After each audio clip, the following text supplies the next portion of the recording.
ay hindi ko masikmura ang ginawa ng PNP sa Davao.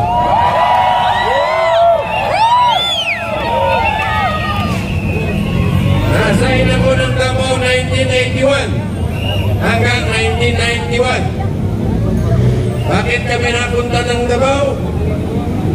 Nung dumating kami sa Davao, ang pinapatay na PNP ng NPA ay umaabot sa 38 sa isang buwan. Bakit?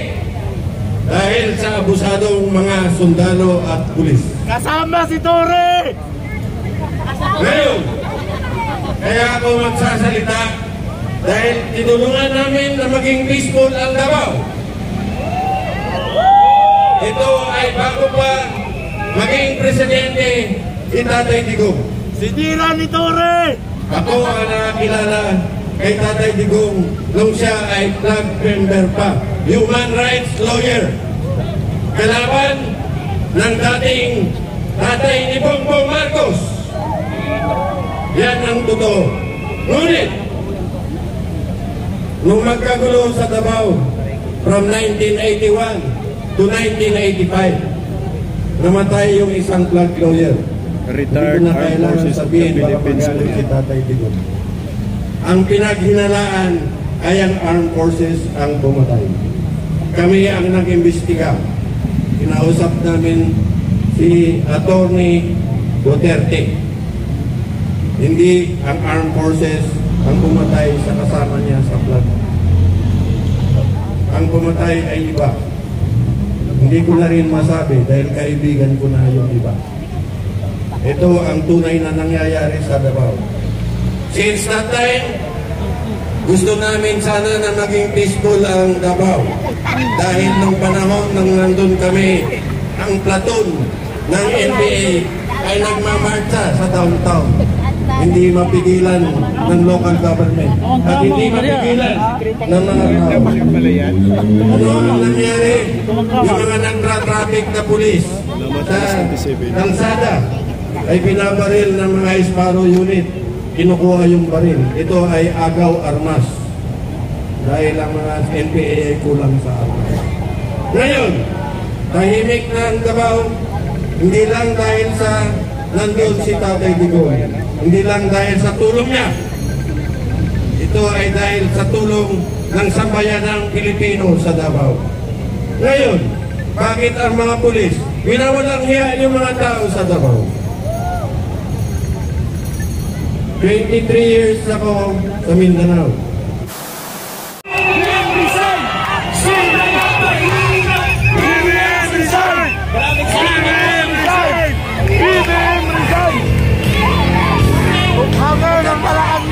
Importanteng bisita po natin. Magsasalita po ang ating retired AFP General. Hindi na makikita sa camera.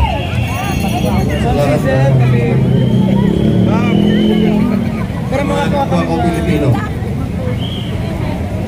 Nandito ako ngayon, voluntaryo ako, kahit na ako lang mag-isa.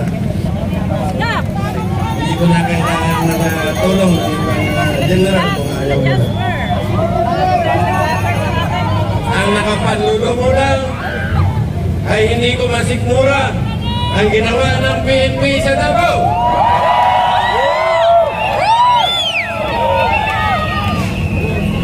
Nasain ako ng Davao 1981 hanggang 1991. Bakit kami napunta ng Davao? Nung dumating kami sa Davao, ang pinapatay na PNP ng NPA ay umaabot sa 38 sa isang buwan. Bakit? Dahil sa abusadong mga sundalo at pulis. Kasama si Torre! Ngayon, kaya ako magsasalita dahil tinulungan namin na maging peaceful ang Davao. Ito ay bago pa maging presidente si Tatay Digong. Sinira ni Torre! Ako ang nakakilala kay Tatay Digong nung siya ay flag member pa, human rights lawyer. Kalaban ng dating tatay ni Bongbong Marcos. totoo. Ngunit, nung magkagulo sa Davao from 1981 to 1985, namatay yung isang flag lawyer. Retired Hindi ko na Armed kailangan Forces of the sabihin baka Philippines. magalit si Tatay Digong.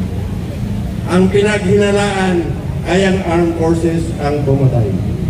Kami ang nag-imbestiga. Kinausap namin si Attorney Duterte. Hindi ang armed forces ang pumatay sa kasama niya sa flood. Ang pumatay ay iba. Hindi ko na rin masabi dahil kaibigan ko na yung iba. Ito ang tunay na nangyayari sa Davao. Since that time, gusto namin sana na maging peaceful ang Davao. Dahil nung panahon nang nandun kami, ang platoon ng NPA ay nagmamarcha sa downtown. Hindi mapigilan ng local government at hindi mapigilan ng mga tao. Ano ang nangyari? Yung mga nagtra-traffic na pulis sa kalsada ay binabaril ng mga Sparrow unit. Kinukuha yung baril. Ito ay agaw armas. Dahil ang mga NPA ay kulang sa armas. Ngayon, tahimik na ang Davao, hindi lang dahil sa nandun si Tatay Digong. Hindi lang dahil sa tulong niya. Ito ay dahil sa tulong ng sambayanang Pilipino sa Davao. Ngayon, bakit ang mga pulis winawalang hiya yung mga tao sa Davao? 23 years ako sa Mindanao. Nakaikot na ako sa aking assignment. Hindi ko na rin masabi kung ano yung mga nagawa namin. Baka magalit kayo sa amin. Ito, ang ginagawa namin ay hindi pag-aabuso. Ang ginagawa namin ay para sa taong bayan at para sa kapayapaan. Kung kapayapaan ang ating lahat, kailangan ng ating kapulisya. Nandito naman yung iba. Makinig naman kayo. Sundin natin ang tanang pagpairal ng batas.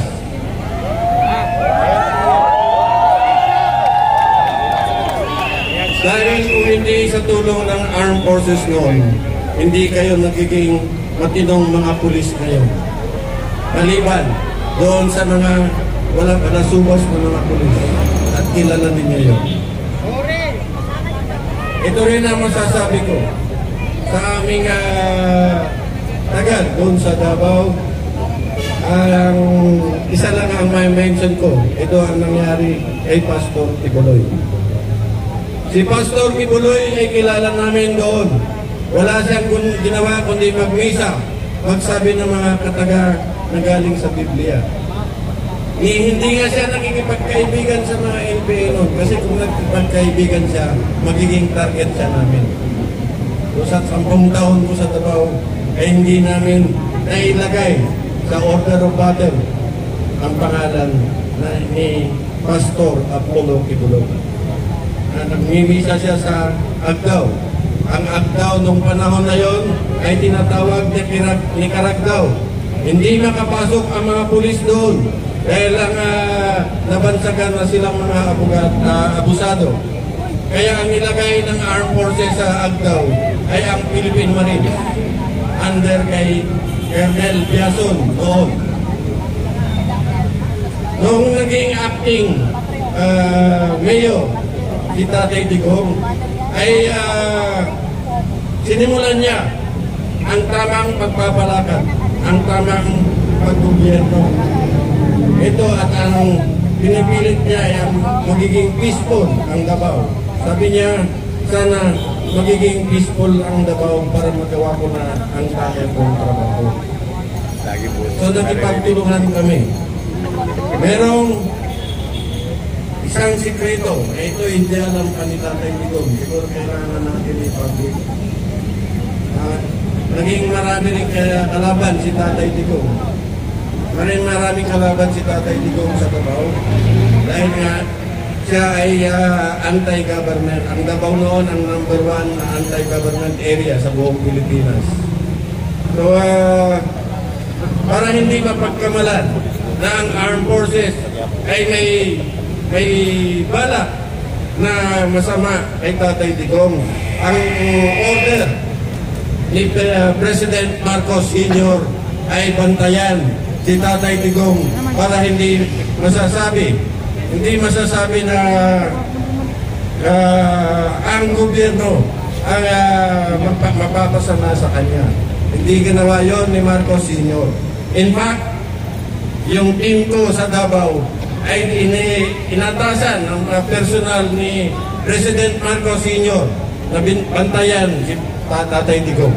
2 tao ko ang naka-close in kay Tatay Digong na hindi niya alam. Yun ang trabaho namin doon eh. Magbantay ng tamang pagpapatakbo ng katahimikan.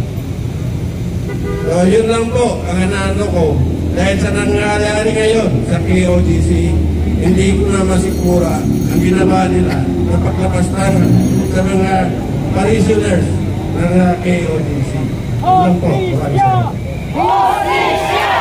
Hostisya! Hostisya! Hostisya! Hostisya! Hostisya! Hostisya! Hostisya!